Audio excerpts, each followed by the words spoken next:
Welcome to the This Week in Worcester podcast. I am Tom Marino, editor at This Week in Worcester. This is my partner in banter, Mr. John Edward Keogh, the executive Hey, producer of Manny J Media. Hey, John. what's up? How you doing, Tom? Think there's going to be some yelling tonight. Yelling? I don't yell at me. That's not nice. Yeah, but it makes the show more interesting. Just so you know, at this point, everybody has declared that I'm the baby face and you're the heel. That is the universal declaration about this show. Just so you know, I'm far more reasonable than you on the show. reasonable. What? That's crazy. Already now I'm mad. But Be big mad. I'm also sharing this on 1,000 groups right now because that's what I do. I share on groups. Fair enough. Yeah.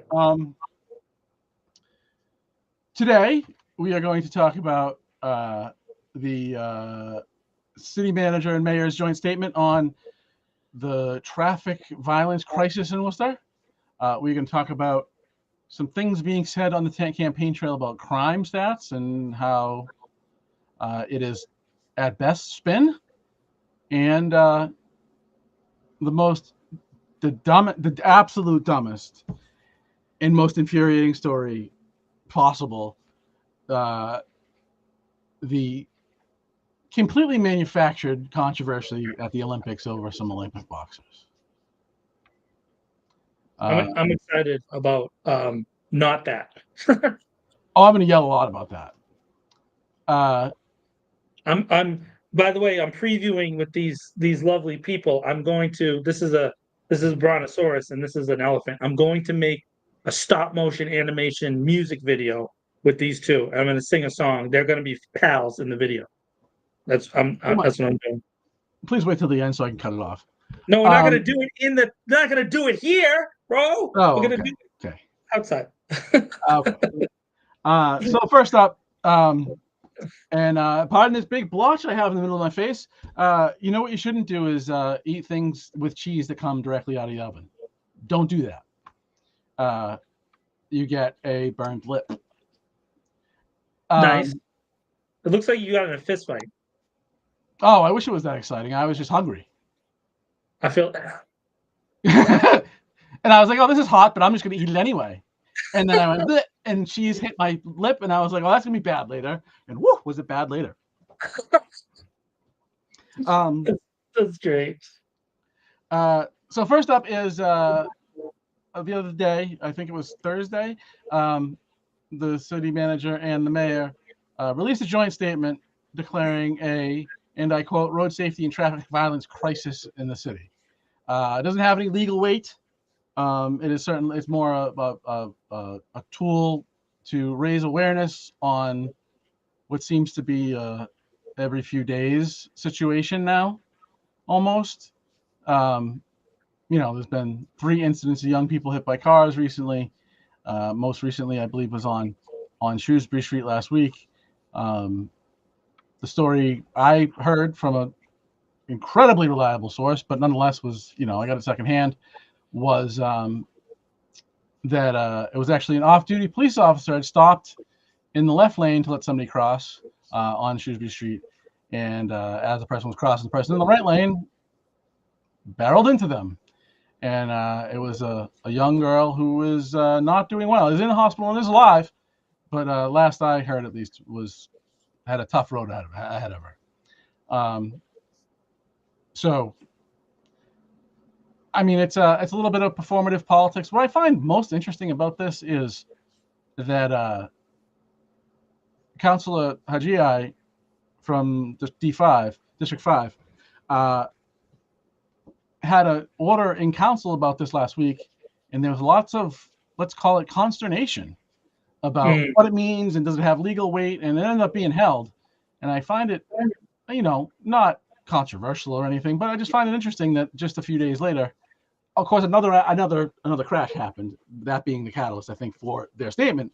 But a statement very similar to what she was asking for, it would appear to me, is released from the city manager and the mayor. Again, not like bleeding controversy here, but I did find it interesting after the item's held. They kind of did it anyway and just used different words. Yeah, so I mean, this goes back to the time-honored Worcester tradition when it comes to fixing streets and traffic-related stuff. We have to wait for somebody to die or get seriously hurt for us to take things seriously. This is like decades long now. We've been doing this nonsense where a child gets hit. Now we respond. Oh, we need to put a red light somewhere because somebody died. We react to everything. Our city is non-proactive. And in this area, at least the city manager has been trying to be proactive with the Vision Zeros plan. Of course, the problem is that the implementation has been stunted because one, we don't have enough money to fund the whole proposal, right? We're just putting in piecemeal, and of course that's another Worcester tradition, right? We love to do that, like we'll do it a little bit, let's see what happens, do a little bit, little bit here, but of course no one takes the broader perspective that hey, people suck at driving, they truly do, and it's unbelievable how dumb people are on the streets. This situation, by the way, isn't going to be fixed on the Shrewsbury Street incident because that's considered a state highway. So it's a trucking throughway. They can't actually change the speed limit on that. That's not one of them, isn't that's one, right? They No, can't. it's it is certain lights on Route 9. Yeah, it can't be touched. Certain, but it's by and large, like on Belmont Street, which is Route 9. Right. I think this was said at the last meeting, if I remember correctly, but I could have got it somewhere else. I remember it was the commissioner of the division of traffic and parking, or traffic and mobility, said that except for like 290 and 190, they basically have their jurisdiction over everything but like certain lights. Like I think it's the light Right. at Lake Ave and Route 9 is actually like the light configuration is actually owned by the state. So they can change they can put in speed bumps if they want. They can change the speed limit and all that. Okay.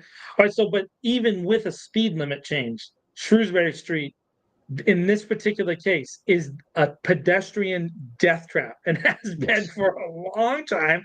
And it doesn't matter if they put the speed limit down to 2 miles per hour. If you remember, in one of the food festivals on Shrewsbury Street a few years ago, when traffic is like dead to a stop, there was that lady that got hit that was in the wheelchair, and the driver was only going 3 miles an hour and still managed to hit the lady, that was like 4 or 5 years ago, right? So the thing is that the speed limit is just an attempt, right? But in lowering the speed limit to like get people to pay attention, but they don't. That's not enough.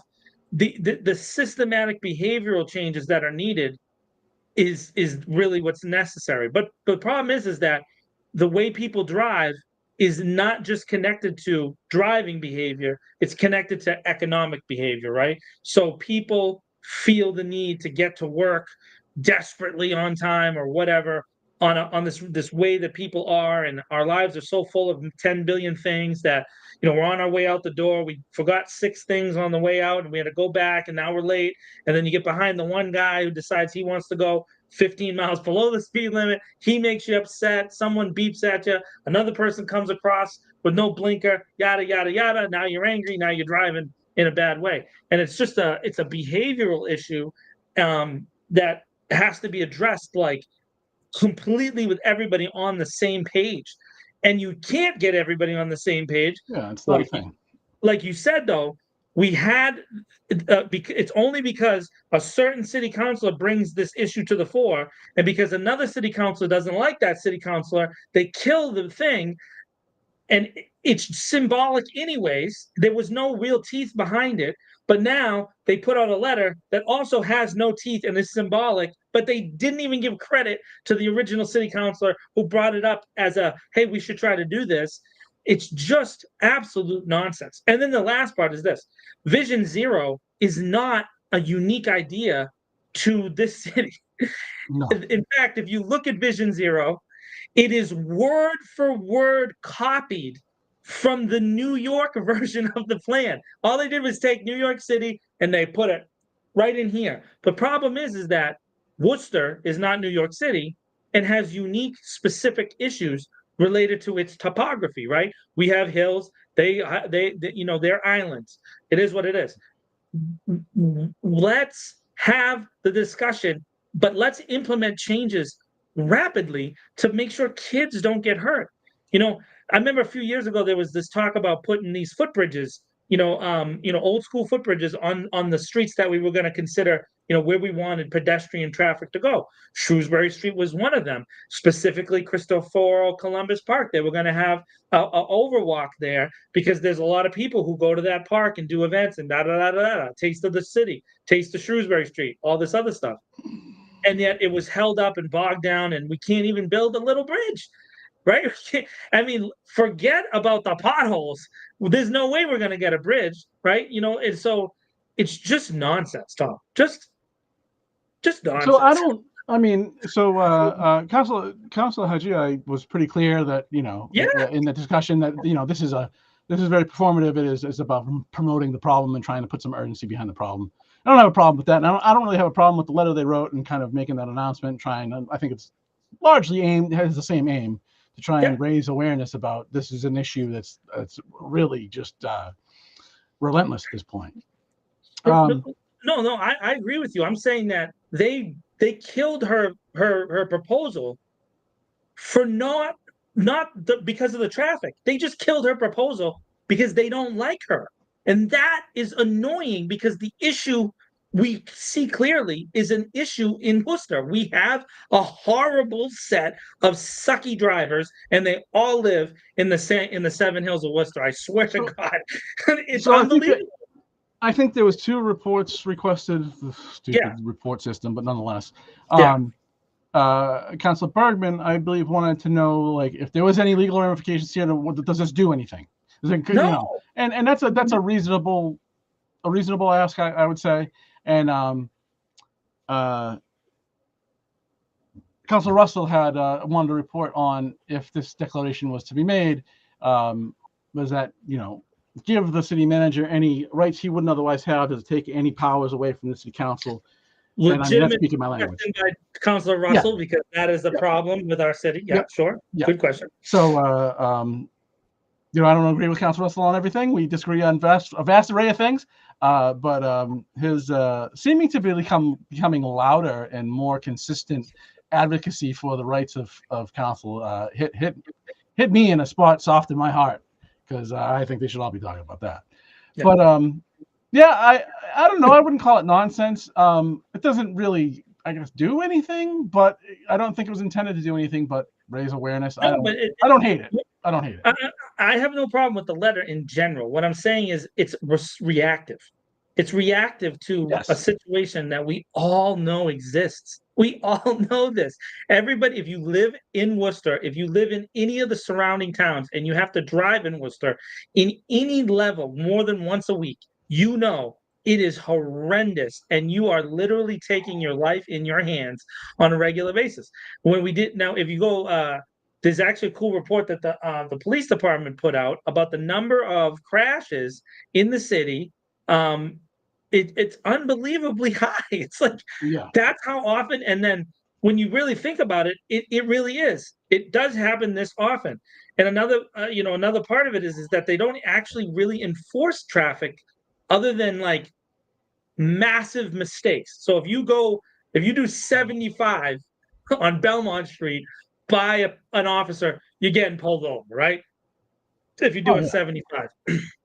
But the other like smaller infractions that happen on a regular basis, tailgating, brake checking at high speeds, cutting over without using your blinkers, slamming across multiple lanes, running red lights. That's a constant problem in the city of Worcester, always has been, right? Those are not enforced. And, I'm not arguing for more police. Maybe there needs to be like a separate traffic division. I don't know. Well, there is. So here's the deal. I believe last I heard, and this was a few weeks ago, it might have changed.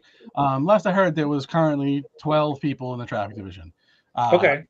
And I think I would interpret that as, we all know they don't have as many officers as they wish they had, and Yeah. I'd imagine that for especially for regular patrols first of all, and then and some other things probably take precedence. Violent crime obviously, and I'm not sure what else, but I'm sure that what the situation is that other stuff's taking precedence, and people are getting the traffic divisions maybe a little more understaffed or has less staff compared to the target than others because of the nature of what those other divisions do. It's fundamentally a recruiting problem, and It makes sense to me. I'm not saying that that's wrong. so I think that's what's happening. But one thing I did learn last week, and I went to a community meeting, really well-run meeting on Lincoln Street, and Sponsor us. Somebody else I don't think the community meeting is going to sponsor us. Somebody else that was there had a different interpretation, so take this maybe with a grain of salt. But the way I understood it was that the Worcester Police Department does not own a radar gun, not one. They don't own a radar gun. I've seen them in the trucks. Have you? So then maybe that's wrong. Maybe I took it wrong, but that's the way that's what I came away thinking. Maybe they don't own one of those. I do know that they rent those. The signs that the displays that say you're going this fast. Those are rented from the state, and I think most towns and cities in the state don't own those. Those are rented, and there's a limited amount of those. So maybe that's what they were talking about. Those radar. But no, that's definitely not what they're talking about. They're definitely talking about radar guns. I took it as that they don't have any.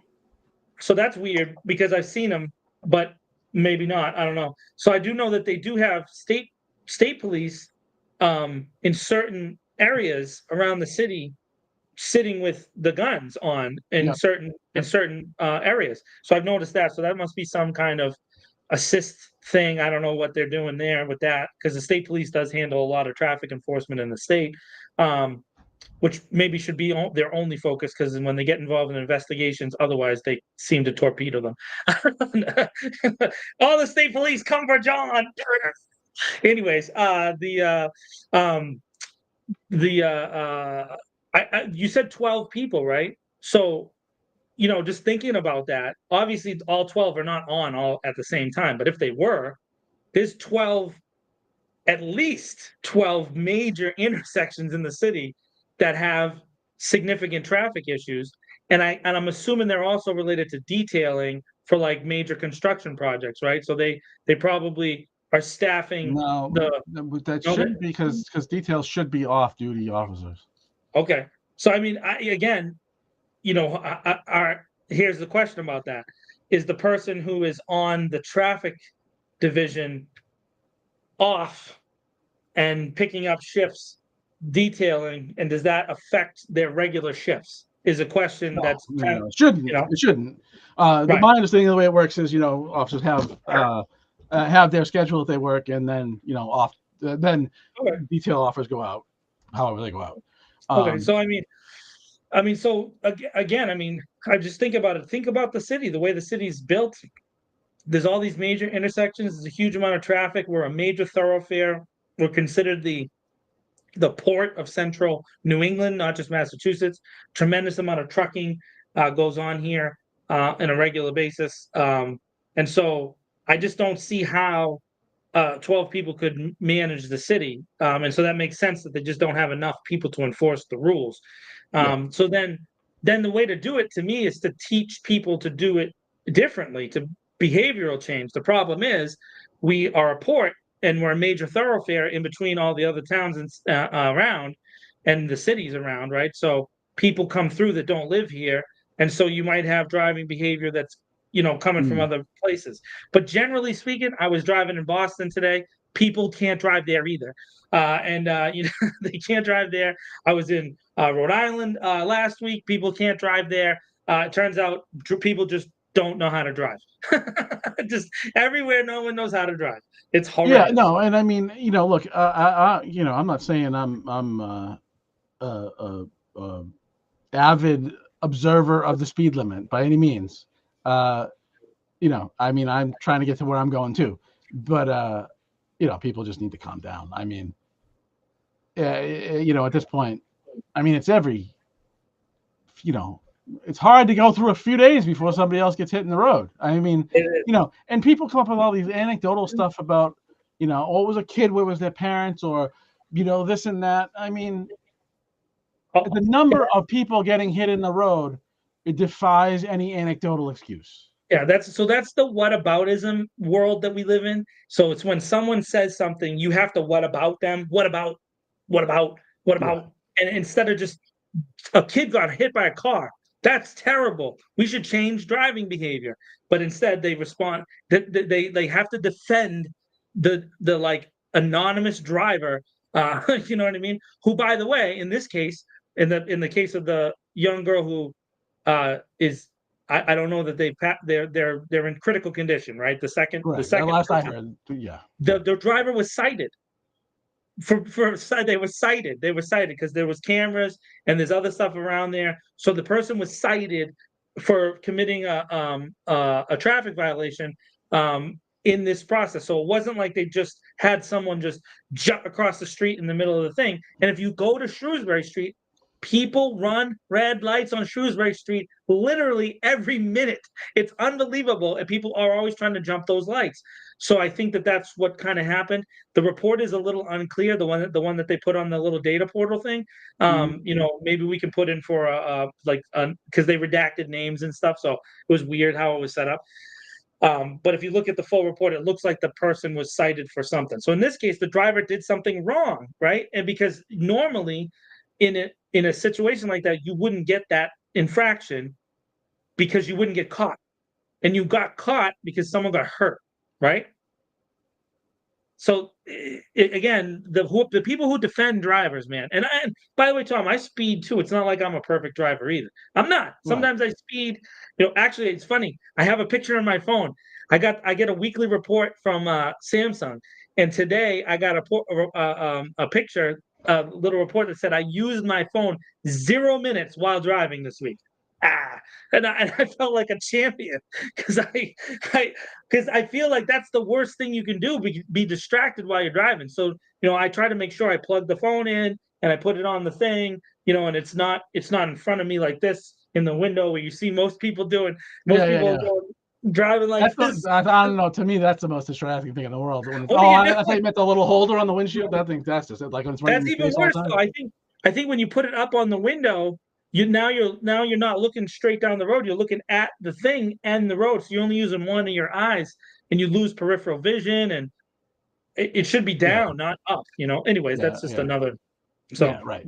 And yeah, I mean, going back a few minutes. Yeah. I mean, I think the city manager's in the right place on this topic. You know, and I think his order of priorities is good. I'm gonna forget them now, but it's road design.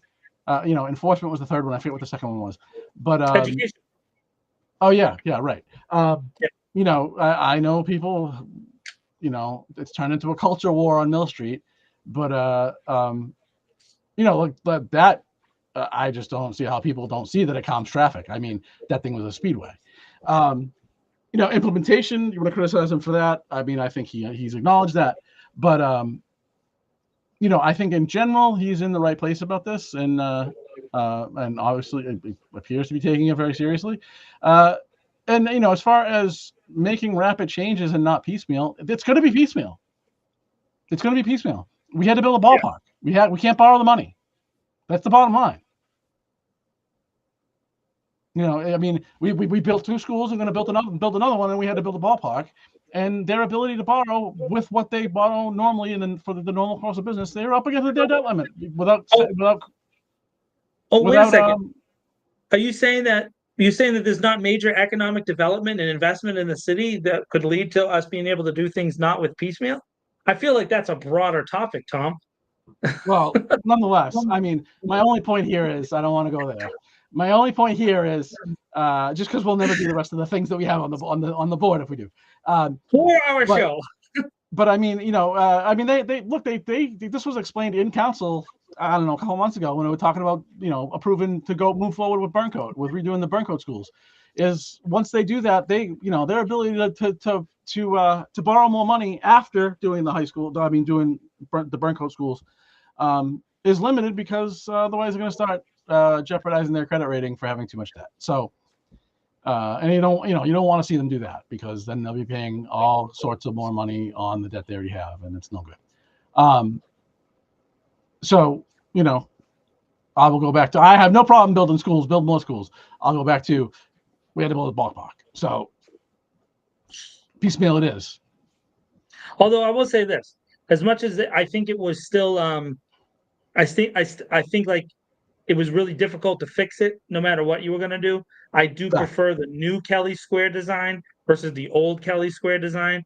I actually was in a major car accident. Well, not a car accident, a motorcycle accident when I was 17, where I got hit head on by a truck who had blown the old traffic light at Green Street and hit me head on. And my bike went under his truck and I flipped over. Anyways, long story. The old Kelly Square was a not an easy place to do it. So I like the newer version, even though there's still problems. Because it's not great, but I mean, at least it's just get in the rotary and the hardest part is stuff. is that no matter what you do, the way the city is designed and where 290 is, which by the way, when they decided to put 290 in and they used it to redline neighborhoods and make this horrible decision making, they made us pay for it 40, 50 years later, no matter what you want. But it's hard to get trucks off of that exit, no matter what. And it just is. It's difficult to do, and so there's really no perfect way to design an exit for those major trucks. So it is what it is. Yeah, for sure.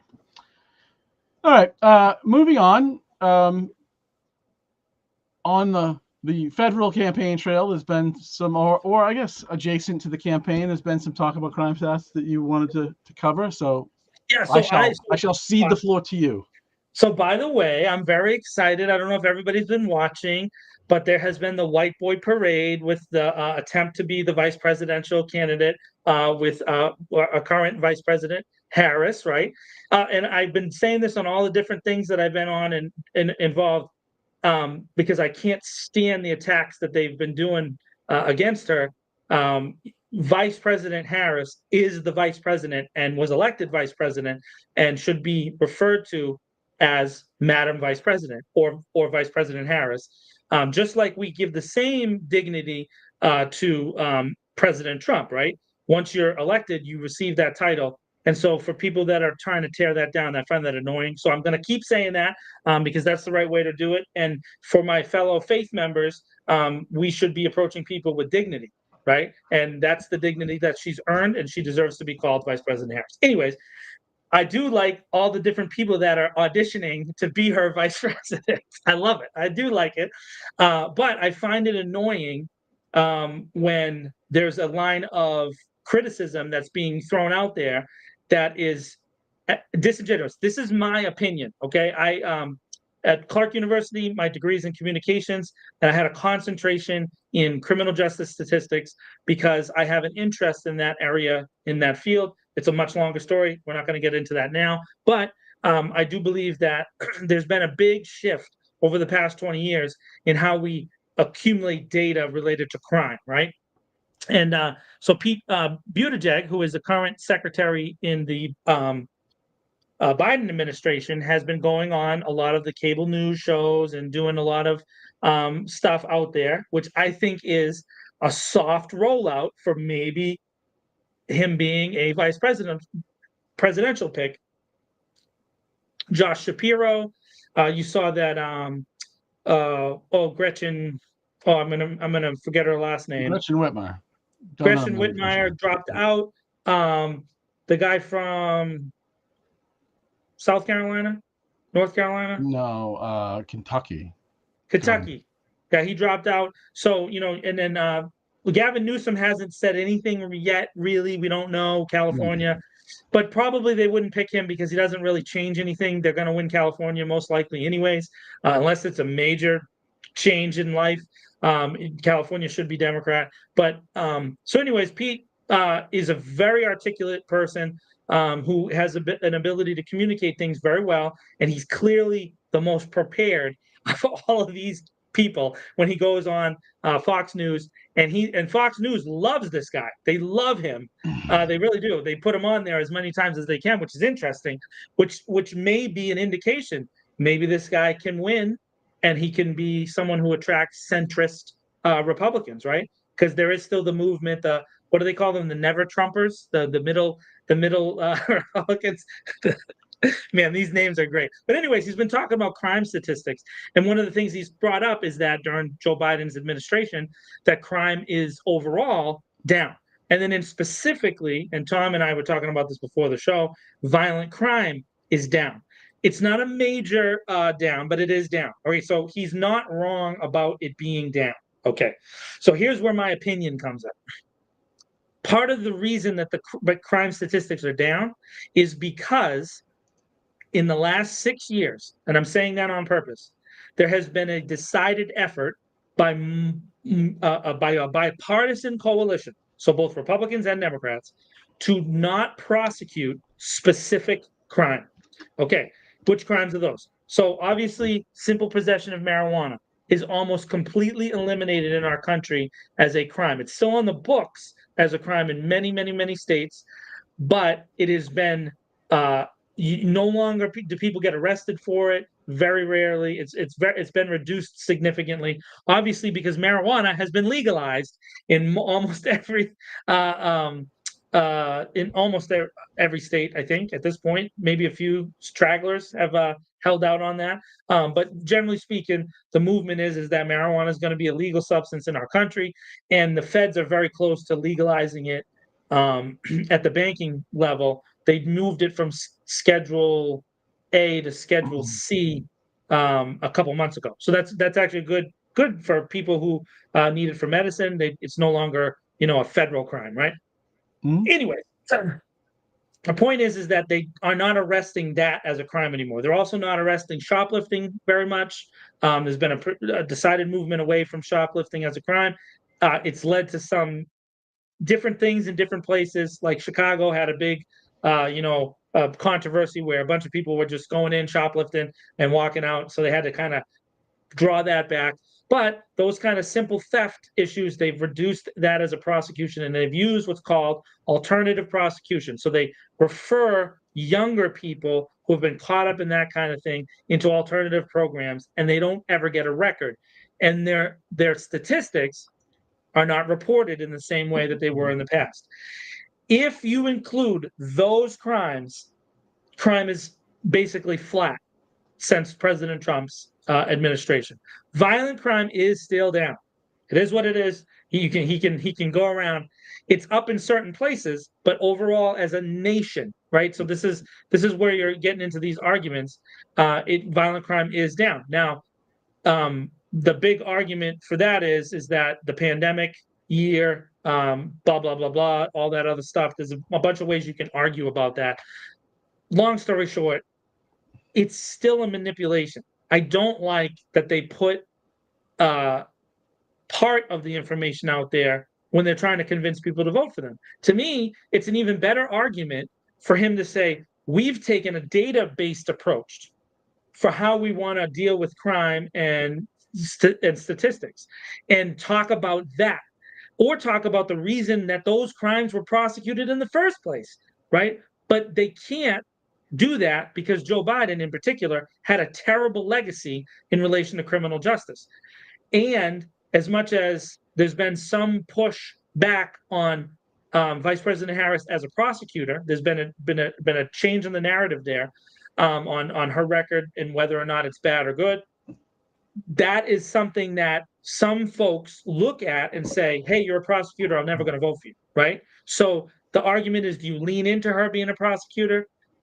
If you do, you can go after Trump and say it's the prosecutor versus the convict, right? That's the funny line in all the memes. But then if you really get into it, on the day-to-day part of a campaign, certain people react to that and go, I don't like it. So I just wish that they would just put the full thing out there. That's all I'm saying, and win on the merits. If you have the best platform, win on the best platform. Why do we always lie? And I know what you're going to say, Tom. I know what you're going to say. They're always going to spin, and everything's spun, and people only listen for 5 seconds at a time. Well, nerds like us listen, but I mean, normal people that have stuff to do, they don't listen but for 5 seconds because that's what they have, right? Because they're working 100 hours a week trying to eat. What do you mean? I'm working 100 hours trying to eat too, dude. Even though Well, I'm a yeah, nerd. but I mean, this is what we do. We should know this crap. Yeah, Normal yeah. people that don't shouldn't. No, but see, People then that if I have bring lives it and up, stuff. the big thing that happens if I bring it up, if I say, hey, but that's not true, people say, oh, you're for Trump then. But no, I'm not. I'm not doing that. I'm just saying I wish that we could have just truth in the atmosphere. Let's talk about what's really happened and not, why do we have to shade it? And he's an amazing communicator. Pete really is. Secretary Buttigieg really is an amazing communicator. Why not use that and tell the truth? Not because the analysts told you, well, you can go here, but don't go there. Like it drives me crazy. It drives me nuts. It's like a repeat of the 2020 campaign. It really is. It's the same campaign. They won the campaign, but man, was there a bunch of this kind of stuff where there's just people in the media talking all the time and not really telling you all the stuff. And then I think that leads, Tom. It's my opinion. Again, I'm talking my opinion. These are not cold hard facts. I think that these kind of spins lead to the conspiracy theory people believing in the conspiracy theories because they go, look, he said this, and then if you go to this website, you can see this, and it's this, and then you got to listen to people screaming in the echo chambers, and it's like, man, just tell the truth, bro, because I think it's a winning. I think it's a winning issue if you just tell the truth. I swear, if there's one politician nationally who just runs on the truth, they will win in a landslide because it's never been done. It's never been done. Oh, it's unbelievable. Even John Well, McCain. people think that Trump telling the truth. So No, but he's so he's so sometimes crude, but that's not even really the point. Sometimes he for some reason people think that he's just saying what he thinks. And I honestly don't think that there's a lot of testing of what he says because he just says things. But people interpret it as he's just talking off the cuff, which he is most of the time. But I mean, they're missing that he's making much of the stuff he says up. But I mean, people get the impression that he's talking off the cuff. He's talking straight, and that's why people like him. And that's the only thing to learn from him. That's the only thing to learn from him. So I think that there is some stuff that he says that's just kind of like from the from his head, but he's being informed before, and then he does that thing. And if you go back to the debate versus President Biden, he had this thing where he said we had the cleanest water, we had the cleanest water ever, best water is the best water. He had this line, right? And then CNN goes, that's not true. But then the Trump campaign on all their platforms come back with this one category where it was that they had the number one ranking in water cleanliness on this one specific thing. Now, people don't realize, as you just mentioned, that we're dorks, right? If you go on the website that I use for crime statistics, there's literally 1,000 categories for you to sort through. So if in one area, in the water thing, it's the same thing. There's 1,000 statistics, so they pick the one where they're going to think. If you think about a country this size with almost 400 million people now, there's always going to be an outlier in some analysis every sample size. So if you put 4 years, the amount of data we're talking about, and Leanne would probably love Leanne's. I see Leanne's up there. Leanne would love this. The amount of data we're talking about is untold numbers, man, just constantly churning and growing. So he can go out and say that, and then he can go back to his base and say, I didn't lie, because look at this, right? And that's really where it comes down to. I think the better approach would be to point out why that's him spinning too. He's spinning just like they're spinning. And so now they look exactly the same. People want to hear. Oh, yeah. They just spin. Yeah. Do you remember the spin doctors? I do. I'm gonna put something on the screen real quick, and this is that situation where you can't speak or it'll echo. But just like the reality of crime statistics, I don't know. I mean, that's just par for the course. They're spinning it in a way that they're not going to spin it in a way that makes them look bad, right? But the reality of crime statistics is as such. As soon as I figure out how to do this. Which one is this? Is this the FBI? Yes. All right, cool. Oh, I'm looking right at it. This is reality. Violent. This is violent crime since 1985. The year it was the worst was 1991. That was this is per 100,000 people. So it was 1991 was 758 per 100,000 violent crimes per 100,000 people, and we're at about half of that last several years. So I mean, there's been some changes. It goes down a little bit, it goes up a little bit, but it's really been somewhat consistent over the last bunch of years. Not a big differentiation at least. But when you gotta. It's one of two things. You can't have both. You can't say that 500 million or whatever ridiculous number of people want to pull out of the sky, violent immigrants came into the country last week, and violent crime doesn't go up.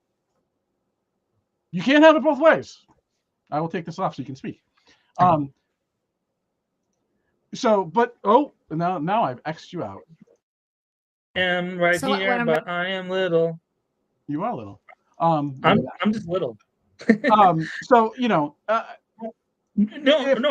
all these immigrants are so violent and criminals and being pushed whatever he says and people go along with, where's the crime change? Yes, you can pick crimes that happen, anecdotal, specific crimes that are often tragic and horrible, but where is the overall? Where is this affecting all of us? Where is this violent crime spike?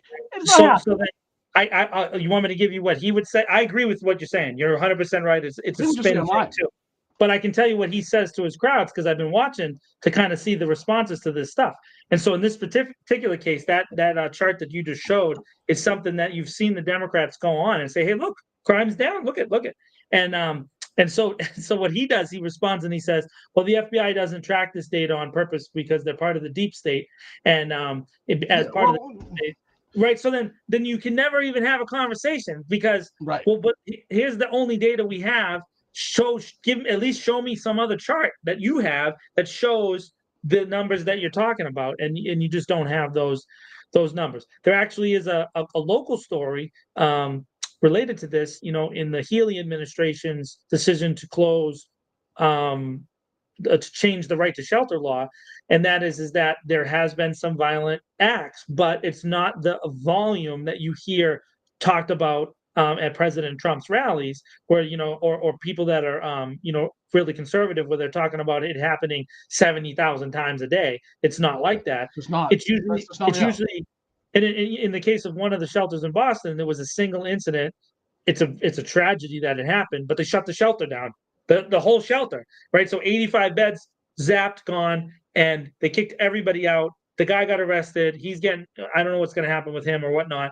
But then now that shelter's not available. It's the summertime, so they have that as the excuse, like, well, it's the summer, so we're not going to do it. Like the RMV shelter in Worcester got shut down for the summer, right? It is what it is. That's the thing, is that they use those anecdotes to go on the text. So I'm on the same page with you when it comes to both sides do this thing where they spin. One side is really loud about it, the way that they approach it, screaming and yelling, and the other side is more, I guess, subtle, I guess is the way to do it. But both ways is just, man, we live in a terrible time where people just don't tell the truth. That's just what it is. Yeah. And I would just say, when anyone claims to be the sole source of truth, that's the first person not to believe anything from. Yeah, I'm with that. I do know that there's a person who watches the show, sometimes live and sometimes back, who's a pastor, who's a friend of mine and has been engaging with me in these conversations, which is really good. And so I would just say to him, in this particular case, a lie is a lie, right? So if you're gonna say one person's lying, I agree, but you also have to say the other person is lying, and then have the conversation about the issue, right? You can't say one's telling the truth if they're both lying. You have to say, here's what the issue is, and then I think that there's a way to engage at the local level, right? So maybe at the city council level, maybe there is a way through to the truth if we would be willing to engage on it. Like we talked about the traffic thing. We all know traffic sucks in Worcester. So why can't we engage on that if we all know universally that that's the truth? Even in the the arguments that Councilor Bergman and Russell brought up, they admitted that traffic is a problem. They didn't say it wasn't a problem. They just were worried about this specific Well, crashes decision. are a problem. Yeah. Right. I mean, they are. I mean, you can't get around it. The data is the data. But that's the thing, is that how do you manipulate the data or not? You have to, it's just better to tell the truth, in my opinion. And again, it's an opinion, and I guess it doesn't always work. Yeah, I Glee mean, in, right in with the traffic.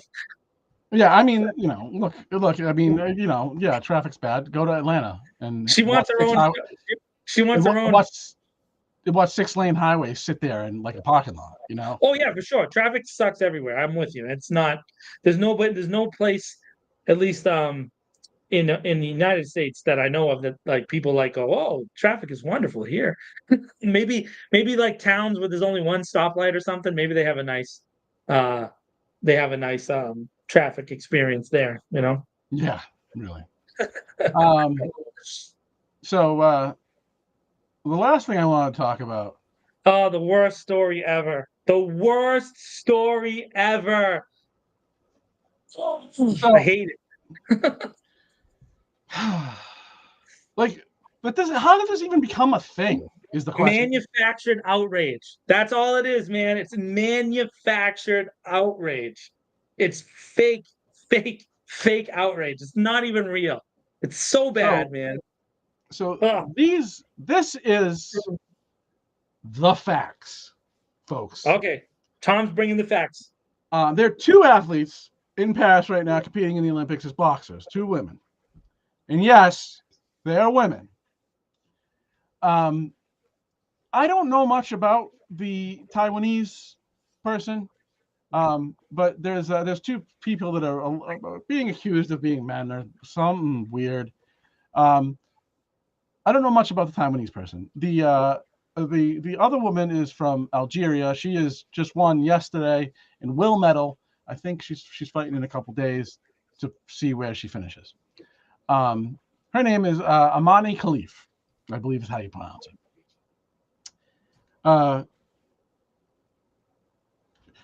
So she has fought since 2018 is when she started competing. She has 9 losses, like 50 wins, 9 losses as an amateur. She has fought professionally as well, apparently. In 2000, there's an organization that the Olympics has split with called the IBA, International Boxing Association, I believe. Some number of years ago, I forget which year, basically a Russian, what people said was a Russian gangster was elected as president and started to fall out of favor. And then when that person stepped aside, another person was elected as his president, who is an associate of some guy you might have heard of, Vladimir Putin. And they have had criticism over failure to be transparent about just about anything. They haven't been in charge of Olympic boxing since 2016. Okay, this young lady competed in an event and won gold for the IBA in 2022. In 2023, she again was fighting in an IBA competition, and she defeated a highly renowned boxer who is from a Russian boxer who was undefeated at the time. And this young lady defeated her. And 2 days later, the IBA said that there was problems with her testing, that they found both X and Y chromosomes, and that she had an unfair advantage. And the contest was turned to a no decision, leaving the Russian boxer continuing to be undefeated. Typical Russian athletic stuff. They refused to say when the test was taken, any of its methodology, what they actually found, refused to release any results. In the minutes of the board meeting where they decided to disqualify this young lady, other board members are saying we need to come up with a standard protocol for this. So there was no rules. They just decided they were going to disqualify her. That's the first ridiculousness. Okay. It is an institution that the Olympics doesn't even want to do, hasn't wanted to do business with since 2016 because they're corrupt and weird. No problems in 22 when she fought for them, but in 23 suddenly they found X and Y chromosomes. You can't. That's not something you can add. She had them in 22 if that was the case. How'd they miss it? They didn't miss it. She beat an undefeated Russian boxer, so they disqualified her. On top of that, Algeria is a country that is heavily homophobic. Okay. While it actually, interestingly, of African Arab countries, as you know, as they kind of call them, Algeria is a 99% Sunni Muslim. The number of Christians in the country is less than a couple 100,000. It is overwhelmingly Muslim. Interestingly, there was polling done there that said like more than a quarter of people think that homosexuality should be accepted, but the government's not hearing that. Conviction for a homosexual act can get you 2 years in prison in Algeria. No marriage. The government's actually intervened in gay marriages, even though they have no legal weight. Okay. They don't do gay people in Algeria. And these absolute a-holes think that Algeria sent a trans athlete to the Olympics to represent their country on the world stage. I want to curse talking about this so badly. It's the stupidest, invented out of nowhere thing. Don't swear. We're not going to get sponsored by Essentia, which is a bottled water that I like to drink. Don't swear in, Tom. This girl was born with a vagina, has always identified as a woman or a female, now a woman. She's 25, I believe, if I remember correctly. Who were the 9? If she's a dude, who are the 9 chicks that whooped her? I don't know. I just know this story is so maybe stupid. The number one example of there's no reason to go on the internet and pontificate or post or talk about something you don't know about. I had conversations about this offline with many people, and I said, man, you see this post? I would never post that. That's crazy, right? And it just like it was unbelievable what people were posting and what they're still posting to this day. And again, it comes down to how are we approaching these things, right? Even if it was true, how do you approach a cultural difference or something that you would prefer someone to do, or behavior change or lifestyle or whatever you wanted to say, right? If there was something that if I was gonna try to convince you, Tom, that zebra cakes were the best Little Debbie snack, right? And you were gonna tell me that they're not, right? So how about this? What's your favorite Little Debbie snack cake, Tom? Real quick. I don't know. Zebra. All right. Huh? Zebra cake. Zebra cakes. All right. So if I was going to try to tell you that peanut butter wafers were better than zebra cakes, does it make sense that I go on the internet and I take a meme and the meme has violent rhetoric in it and sexual talk and all this other stuff? And that's how I try to convince Tom that there's a zebra cake isn't as good as he thinks they are? It makes no sense of how we approach conversations with people. We just hammer them regardless. And oh my God, listen, I don't want to let the folks that were responding to the folks that were saying it on this side off the hook. It's just misery on the internet, and it's just so bad. Can I say one thing? In this case, we actually managed to have organizations in the IOC and the IBA. Okay, real quickly, the International Olympic Committee, the IOC, is one of the most corrupt organizations ever. And yet, an organization that is known for being worse than them in the IBA, is the one we're citing for like, oh look, hey, look at their stuff. And if somebody out there is thinking, oh, here we go, Russia. I mean, I'm just saying, they won't say when the test was taken, what what was actually found. Like, they won't say anything. But just so if you think about, real quickly, if you want to think about, do you remember um, when Mike Tyson got out of jail, I don't want to talk about why he was in jail, but anyways, when Mike Tyson got out of jail, famously he fought Peter McNeely. Do you remember Peter McNeely? And he got out and he beat up Peter Peter didn't do McNeely. too well. I'm from Lowell. Where was he from? Was he from Waltham? He was I from forget. Waltham. I'm from Waltham, Massachusetts. Yeah, Yeah. Peter, you So- lasted about 90 seconds. So, you know, Peter McNeely, anyways, so famously, if you go back to that fight, you can see all the boxing organizations that were involved with that fight. And there was one conspicuously left out of that fight. Because Well, Don King, who was literally is the worst promoter in the history of sports as far as corruption and theft and graft and just horrible things. Don King said, I don't want to deal with those guys. yeah, and so It's like, why are we talking about them? the Don't IBA talk about them. just for clarity, the IBA, I mean, the IBA ran Olympic boxing for years. It did for many, many years. Yeah. And the Which Olympics is was like, part of we're why they done were with you. so corrupt. Yeah. It was part of the IOC. It was part of the IOC.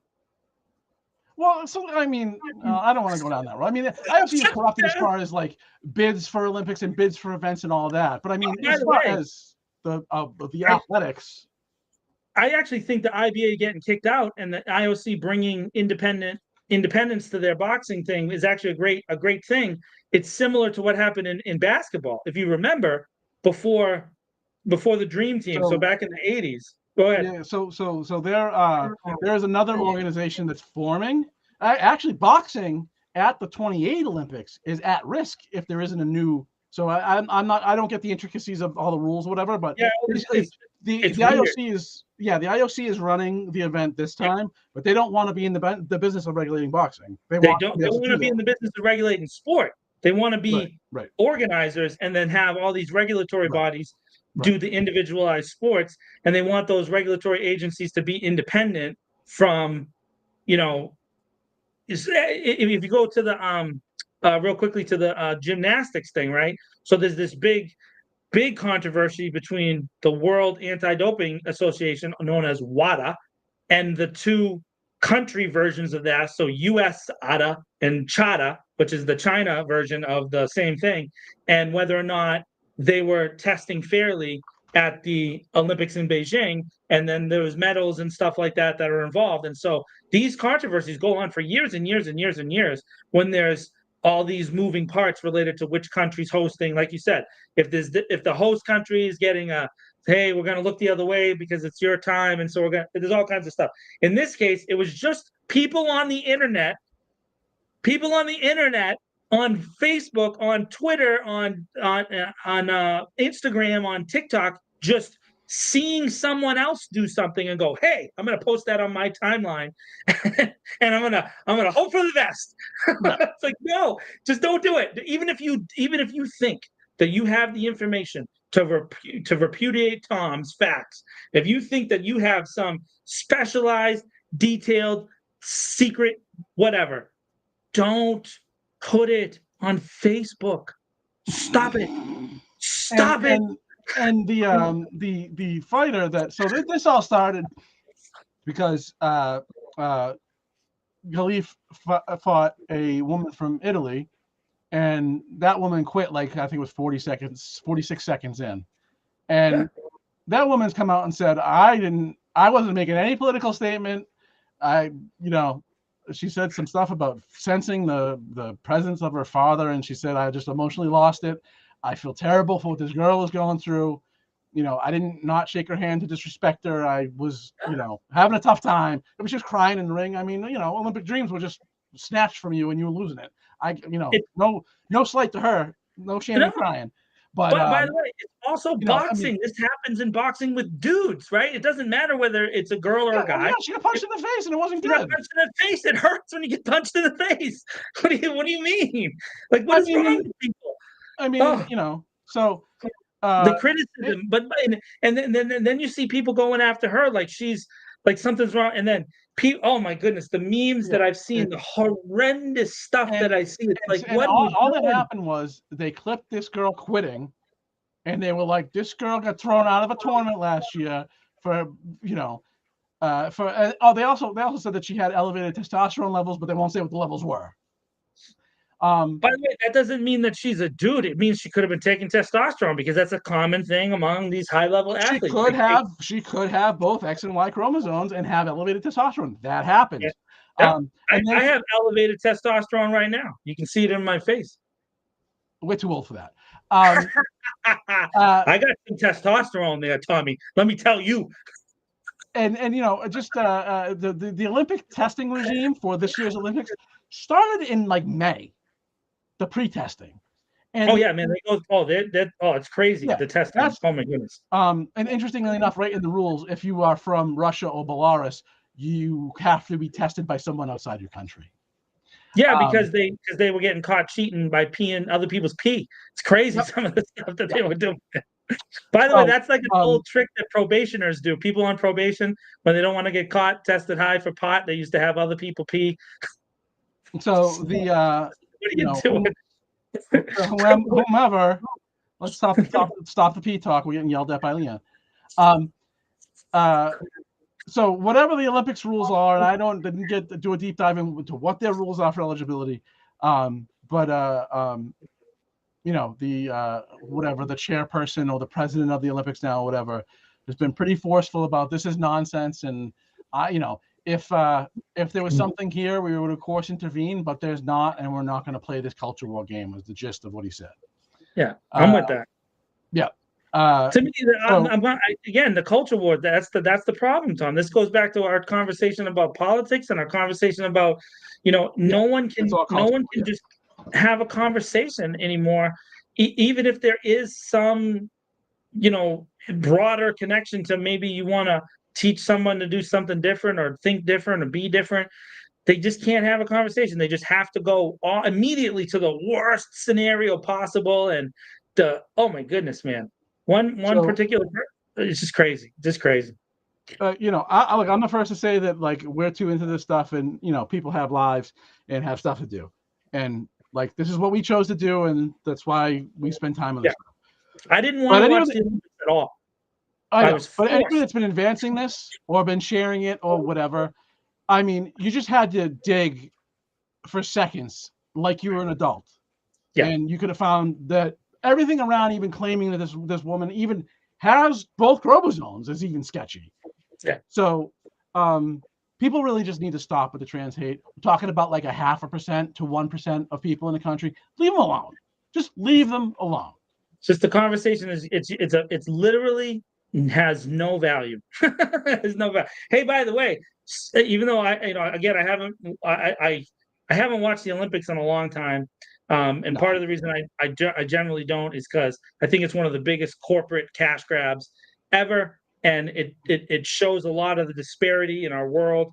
You know, obviously the United States and China win almost every medal, the vast majority of the medals. Most of the reason they do, they have a massive budget for their athletic teams, hence anyways. But I will say this, there is some cool stuff that you have to pay attention to that are nice, right? So for Simone Biles is literally whatever. Hold on. Probably the greatest athlete ever. Yeah, she legit. So that's a great way to go. Legitimately, she is better at her sport than Michael Jordan and LeBron James were at basketball. Let's so far ahead of everyone else on the planet. It's unfair. It's ridiculous. It's ridiculous. I watched this person on TikTok that does these like post videos and shows like how far high, like, you know, how high she gets in the air. She's up like 12 feet in the air and doing, I could never do that. I don't even pretend to do that.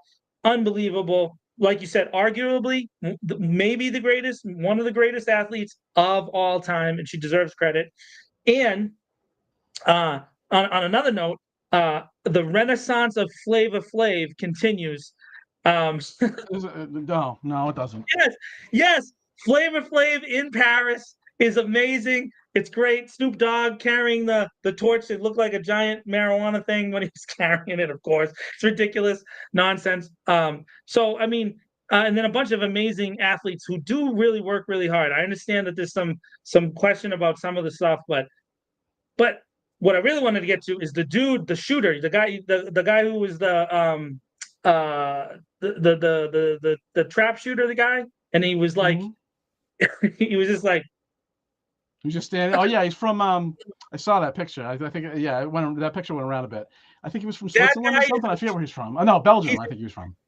he's either a James Bond villain or he's one of those Born Identity dudes, and they were just kind of getting him out there because he's gonna do something in the future. I'm convinced. New conspiracy theory. That guy is gonna take over the world. I also wanted to, if there is another athlete that's on the level of Simone Biles, and it hasn't got much attention actually, weirdly, maybe because it's swimming, but Katie Katie Ledecky? Ledecky. Dude, I forget which event it is. I mean, I'm not not a swimming person.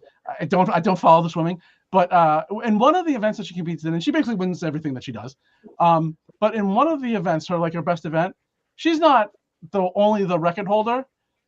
She has the top 20 times ever swam in that event is her. And she has the streak going now where she's broken her own record 20 Yeah, times. like it's insane Yo, how dominant she that is. girl, yeah, no, seriously. The swimming is amazing. It's unbelievable what you see them doing. So and then there's a bunch of cool, weird sports in the Olympics, you know. I just don't want to give NBC any of my money. That's it. I mean, I'm a, yeah, I can respect that. But yeah, I mean, I'm all set. I've watched a little bit of the basketball. Um, But I not haven't just watched to TikTok. not see Jason Tatum play, but that's a whole another thing. The But I haven't watched much of it, but I kind of follow it a little bit. the diving. You like the diving? I've been watching the dudes diving off the giant tall thing Yeah, that's insane. on TikTok. That's crazy. You screw that up, it's like hitting cement. It's crazy. Nuts what they're doing. So, Good for them. but yeah, I mean, again, I'm not even going to pretend like I'm sitting there watching the floor routine of the gymnastics, but this girl is so dominant, Simone Biles. It's Isn't it weird that sheer domination. she's just dominant. She's unbelievable. Yeah. And she's like, like very I appreciate her talking about anxiety and nerve. She's like a normal person. Mental health, yeah. Like, No, she's yeah, cool. mental health and all that. It's great that conversation. If I could get her to come on Manny J Media or This Week in Worcester, I will. Yeah, we're going to wait in line a little while. Yeah, I believe, if I remember correctly, she was one of the gymnasts that went to Capitol Hill to talk about abuse from that doctor whose name I'm going to forget. Yeah. Oh yeah, that guy. Now. Yeah. Yeah, let's not bring that name anymore. He got enough. But and I mean, all of those girls that day, but including her, were just amazing. That I mean, the girl does gymnastics for a living, and she girled up to speak to Congress that day and was powerful. So not take that. So the next Olympics, which is going to be in LA, right? So 2028.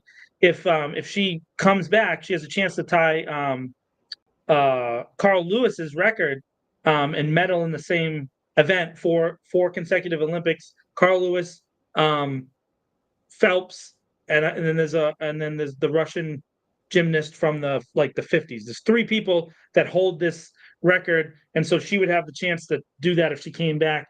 But if you think about that, that means put yourself 12 years in the past. 12 years ago, when she was medaling as a child, she was medaling in the face of tremendous abuse and trauma. Not just with her, but all of her friends were going through this, and she was winning gold medals, and they were winning gold medals, and that's a person to admire. Like, stop what you're doing, stop the conversations about everything else, and focus on this human being who has accomplished tremendous feats in the face of tremendous trauma. I want to learn from her about how to live my life because, man, I've had a hard time, getting overcoming my life circumstances, and I can't imagine what she's been through. So, just a tremendous, deserving of all the praise. Yeah, you know what I mean? I don't know if I don't know if there's been any talk about this. I mean, it would be highly irregular for her to continue. She's 27. Yeah, 31 is really but old for a gymnast. she didn't say no the other day. That's what I saw. So the other day, someone asked her, and she said, "Well, I'll think about I it." Yeah, mean, if so, she does, and she's at the top of her yeah, game still, and she she's will the be best ever. she'll be the greatest. Yeah, Yeah, she'll be the greatest Olympian ever. yeah. So yeah, I mean, I don't watch a ton of it, but I do enjoy some of the stories, and I do enjoy watching at least seeing the results, and it brings me joy that she dominates because she's unreal. And By the again, way, she the doesn't just swimmer. dominate in the Olympics too, but all the world championships, in between, Oh she no, was been sure. doing it She's for 12 years straight, just she's rack, rack, rack, rack, rack, I rack, don't rack. I don't know the history of gymnastics very well, but I mean, I don't. She's at least in the conversation for the best ever. I have to imagine. 2 Olympics ago, she was being talked about as the greatest gymnast ever. Two Yeah. Olympics ago. I mean, and she's doing stuff, and she's 27. Like again, that Yeah, is old for a gymnast for somebody in yeah, gymnastics. yeah, yeah, They usually run like 15 to like 22, and you're done. yep, yep. And she's doing stuff out there that nobody else can do. Yeah. They can't do it. Nobody else can do that. I hope she comes back. I hope she wins, and I hope she just and then I want to go on one of those shows and say she's better than LeBron. And I think if again, I haven't followed that as closely, but Katie Ledecky, I think she might pass Phelps before she's done She has here. a And chance. I don't know if she can do it this time, or maybe this. I think she finished her races. I think she's either right behind him or she's very close to it. yeah, So yeah, the legitimate chance, and you could argue because she swum a broader. she swims more events. Yeah, She swims more events than him. And he was more dominant in the short form events, especially when he was younger. That she is a more accomplished swimmer than he is already, because she swum. mm. She's swimming the 50, but she's also swimming the Doing the 1500. relay. She's on doing the team events and all of that. Yeah, Oh, yeah, it's crazy, that stuff. So arguably the yeah, best swimmer ever. yeah. So I mean, I'll watch the hoops, and but I do enjoy some of the stories that come out of it. I do not enjoy, however, we know. that poor Algerian girl who's competing at, as an amateur at least, at the highest level you can possibly compete at, and being absolutely harassed by mouth breathing idiots. Just don't post it on Facebook. Keep it to yourselves, people. Go on your Reddit forums or your what's that other thing that everybody talks crap on? Discord. Go talk that nonsense on Discord. Leave people alone, man. And if you really truly want to make a difference and change somebody for whatever reason that you think that that's what you need to do, how about you talk to them in person and tell them, how you like. Why do people do that? Oh, why do you post on Facebook? Anyways, Yeah, it's just for again, she's been competing since 2018. She's 43. She's 43 and 9. I mean, again, if I mean, that's not bad. I'm 45 and 7, so yeah, we're not talking about your age though. So that's all today. Leave that poor girl alone. She's in the hunt. She's in the hunt for gold. Celebrate her, as from a small country that doesn't produce a whole ton of athletes, is fighting her ass off. Now we get to the best part of the show. Here we go. What do you got? All right, so we've run out of desserts, so we're moving into the general food category. And tonight is Tom Marino, editor, publisher, writer, show host. This Week in Worcester. What is your favorite sandwich? I'm gonna show myself as a horrible glutton. There's nothing better in this world on bread than a high quality Italian with jalapenos. Don't give me those pepperoncini things. I don't like them. They're gross. Put jalapenos on it. Make it hot. A hot Italian sandwich. All right, so I am gonna commit to my legendary status as a caveman, straight caveman. Roast beef as bloody as possible with Swiss on rye and hot mustard, baby, all day long. You are so white. That's like the Oh, yeah. whitest sandwich you could possibly think of. Give me that roast beef. And you know what? I'll take the jalapenos. I like a spicy sandwich. I'm down with a spicy sandwich. Oh yeah, I mean, look, people that don't like spicy, I don't get them. I don't understand them. Like, it is a unique feeling. It is a unique experience. Like, You there's see, nothing Leanne, like spicy food. I put, Le- what everybody calls it, rooster sauce. I can't think of the real name of it. Worcestershire sauce, No, rooster sauce. Sriracha sauce. Is that how you say sriracha, it? Sriracha. There sriracha. you go. I put that Yeah. in absolutely everything at home. Absolutely everything. Really? You put it on peanut butter and jelly, Tom? Let's fact check you live. You put sriracha on peanut butter and jelly? I do not. That it was. I got Tom in a lie. Tom Marino lied on air. I got him. I got him. There will be a retraction in the first of the morning published. But Put it in the comments. I want you to put it in the comments. I mean, like anything that you would put ketchup on, like I don't take the ketchup out of the fridge without the sriracha sauce, and you mix them, because that's how we roll. Just so you know, I don't like ketchup. I don't like ketchup. How can you listen? I'm a mustard guy all day. Mustard. I mean, if Leanne checks in with the PBJ. PBJ yeah, is a PBJ solid is. 10. I mean, that's another thing that people like. Oh, I'm like, how? How do you not like a PBJ? And I'm a grape jelly guy. I don't know. You grape jelly? You like grape jelly? You like a strawberry jelly? What's your preserve? Your preserved guy? Yeah, no, I can do either. I'm a grape guy. I eat a fair amount of PBJ, because I mean, you can just do it in 2 seconds. If like I'm hungry right now and I'm in the middle of something and I need to eat something, I'm going to murder everyone. You just slap a PBJ together and shove it down your face. Yeah. Fluff. But I don't. Fluff is a New England thing, right? I don't do fluff. Little fluff on under? No, not a marshmallow guy. Not peanut butter and marshmallow. I try not to eat pure sugar. I'm on so many restrictions right now, and I can't. I'm not. I'm doing good, but I'm not. I'm not doing perfect. I want to do so good. Haven't been eating at night though. I did have one of these from Leanne's refrigerator. I stole it. I can't think of the name of the place, so I'm sorry for that. But right across the street from Auburn High School, in the back there's a deli. Oh yeah. I feel bad that they have a sandwich in there. It is called the Bada Bing, which is a fantastic name. And I'm telling you, I mean, it's basically an Italian with a couple twists in it. It is pure gold for my face. Oh, I have to think about it. Yeah, it's I think Leanne's gonna go get a Bada Bing now. She's reacting like, ooh. It is Weepin' Willie's is the name of the place. Weepin' Willie's. Right there in Auburn Street. It's in the back. There's the sign out front, but you got to drive around back to get to it. But you got to it faster than I could. I couldn't get it to Google to connect. Oh, I swear by that thing, the Bada Bing. If you are into Italians, it is. All I can think of is dirty words to say how wonderful it is. It is amazing. Well, so by the way, just real quick plug. We're about to end here. There's a music video coming soon between this brontosaurus and this elephant.